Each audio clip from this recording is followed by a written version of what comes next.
राधे राधे गुरुजी। गुरुजी मेरा एक सवाल था। कुछ लोग बोलते हैं कि गुरुवार के दिन साबुन सर्फ का प्रयोग नहीं करना चाहिए, इस दिन साबुन लगा के नहीं नहाना चाहिए, तो क्या ये सही है? साबुन में केमिकल होता है, बोलो हाँ या ना? हाँ।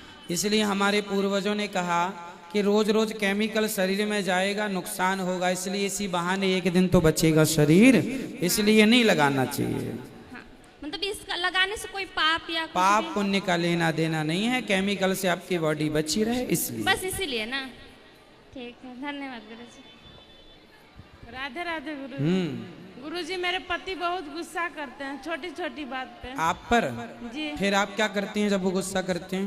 नहीं समझ में आता, इसलिए आपसे पूछ रहे हैं क्या करना चाहिए। नहीं, अभी आप क्या करती हैं? मैं तो बाद में बताऊंगा आपको कि आपको क्या करना है, पर अभी तक आप क्या करती आई कुछ हैं? नहीं, चुप रहते हैं बस। चुप रहती हो? जी। सही बोलती नहीं हो आप? कुछ नहीं बोलते, गुस्सा आता है अंदर से लेकिन कुछ बोल नहीं पाते। कुछ नहीं। अच्छा, यही उपाय है, चुप रहिएगा, बोल के भी फायदा नहीं होना, जी। इसलिए चुप ही रहो। ये समझ लो कि उस समय कोई बोल रहा, बोलने दीजिए। गुरुजी मेरे से भी बहुत ज्यादा गलती हो जाती है, छोटा सा भी बात में गलती, कहीं कहीं हम ठीक करना चाहते हैं पर गलती हो जाती है हमसे। क्या गलती होती है? कोई काम हम कुछ भी करते हैं हमसे गलती हो जाती है। कोई बात नहीं, गलती सबसे होती है ना, जो आदमी काम करेगा उसी से ना गलती होगी, कोई बुराई नहीं है, गलती होगी। गुरुजी मेरे पति भी यहाँ हैं, उनको सुधार लीजिए। कहाँ पति है? आशीर्वाद दीजिए।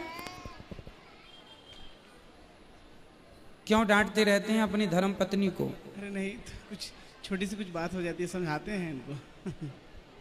अरे तो आपको डांटना नहीं चाहिए, बोलना नहीं चाहिए, नारी का सम्मान करना सीखिए। एक बात बता दें जी। जिस घर में नारी का सम्मान पुरुष करता है उस घर में धन धान्य की कभी कमी नहीं होती। जी। आप कितना भी कमा लो और आप अपनी पत्नी का अपमान करते रहेंगे तो लक्ष्मी टिकेगी नहीं, क्योंकि लक्ष्मी भी तो नारी है। जी। पुरुषों के हाथ में कुछ नहीं है, जी। सब नारियों के पास पड़ा है। लक्ष्मी जी कौन है? नारी।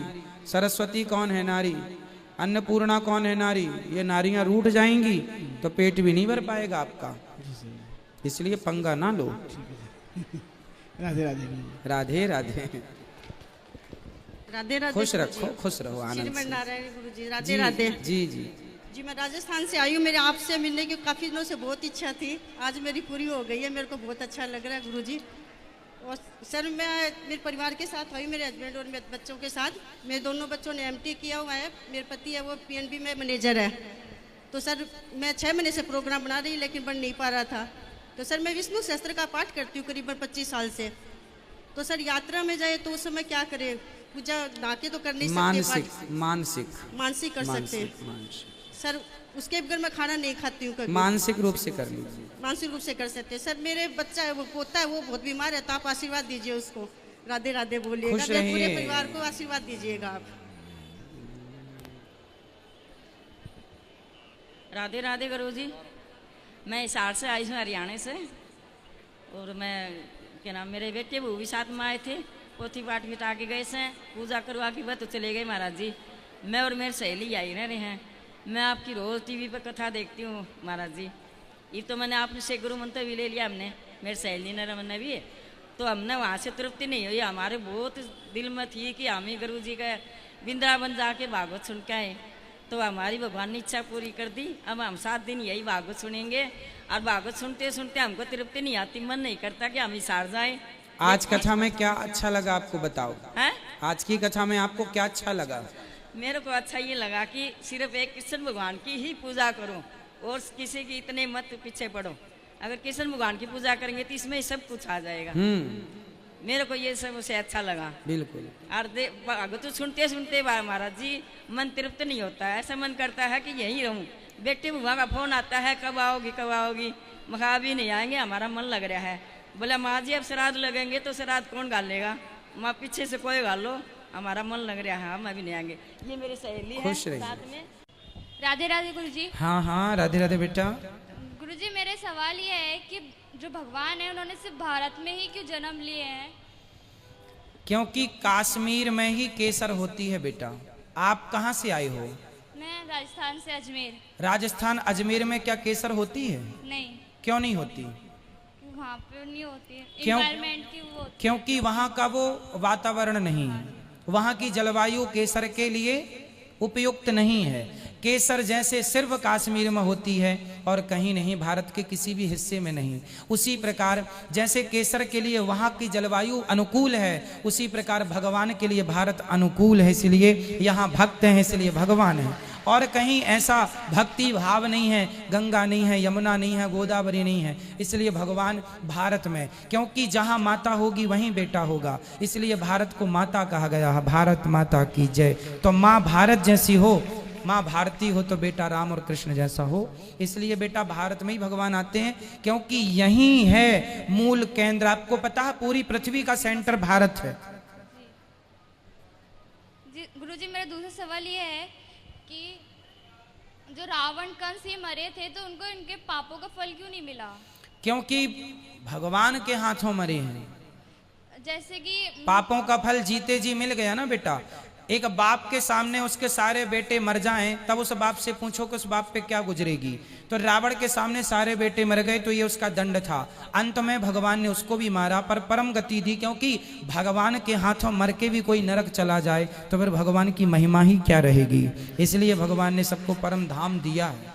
जैसे कि गुरुजी, जैसे कि भगवान के हाथों मरते हैं तो परम धाम को चल जाते हैं, तो जैसे कि जो बाली था, बाली भी श्री राम जी के हाथों मरा था, तो उसने श्री कृष्ण को मारा था बहेलिया बन करके, तो फिर वो तो परम धाम को चल गया, तो उसने दूसरा जन्म कैसे लिया? परम धाम को चला गया था, भगवान ने अपने धाम में ही भेजा था, पर बार बार कह रहा था छिपके क्यों मारा। भगवान ने कहा चल तू भी अगले जन्म भैया मार लेना, मैं तुझे छोड़ दूंगा एक जन्म के लिए, आ जाना तू भी मुझे मार के हिसाब कर लेना। तो उसने मारा, फिर भगवान ने जहाँ की तहाँ। भगवान तो देखो ऐसा है, जिसका मोक्ष हो जाता है ना, उसको भी भगवान उसकी मर्जी के द्वारा भेज देते हैं। तेरे को जाना है चल चला जा, फिर बुला लेते हैं अपने धाम। जी गुरुजी, मेरा तीसरा सवाल ये है, जैसे कि मैंने बहुत से कथावाचक को देखा है कि वो बाल खोलकर ही मतलब व्यासपीठ पे बैठ के कथा सुनाते, तो उसका कारण क्या है? अब बहुत बड़े नहीं मैं चोटी करता नहीं, फिर बाल में बांध लेते हैं, मतलब जैसे नहीं तो क्या है, चोटी करने लायक है नहीं ना इसलिए चोटी नहीं करते। राधे राधे। राधे प्रणाम। राधे।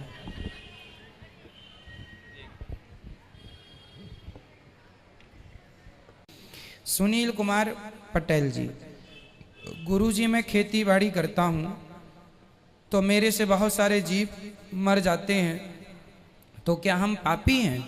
ना।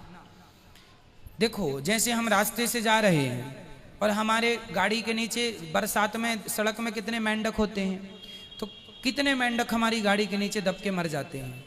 वो पाप नहीं है, क्योंकि हमने किसी के ऊपर जानबूझकर गाड़ी नहीं चढ़ाई, हमने किसी को मारा नहीं है। वो तो हम जा रहे हैं, खुद वो आ रहे हैं नीचे, तो जिसके हमने यदि मन से आपको मारा, हमारा मन है कि हम आपको मारें, तब तो हमें पाप लगेगा, क्योंकि हमारा मन इन्वॉल्व हो रहा है। जहाँ पे मन कोई इन्वॉल्व नहीं होता किसी का, उसमें पाप नहीं लगता। जैसे आपने मच्छर मार दिया तो आपका मारने का मन नहीं था, आपने हाथ रखा मर गए, इसमें कोई पाप नहीं लगेगा। किसान खेत में जीव जंतुओं को मारते हैं क्योंकि वो आप जानकर नहीं मार रहे हैं, आप तो अपनी फसल की रक्षा कर रहे हैं और ये आपका धर्म है। इसलिए कीट पतंगों के इस प्रकार यदि आप मारते हैं तो कोई हत्या नहीं है, कोई पाप नहीं है। यदि पाप लगता है तो सूर्य भगवान को जल चढ़ाने से, भगवान का स्मरण करने से पाप से मुक्ति भी मिलती है। ये सामान्य पाप है। 5 प्रकार के पाप सबसे होते हैं।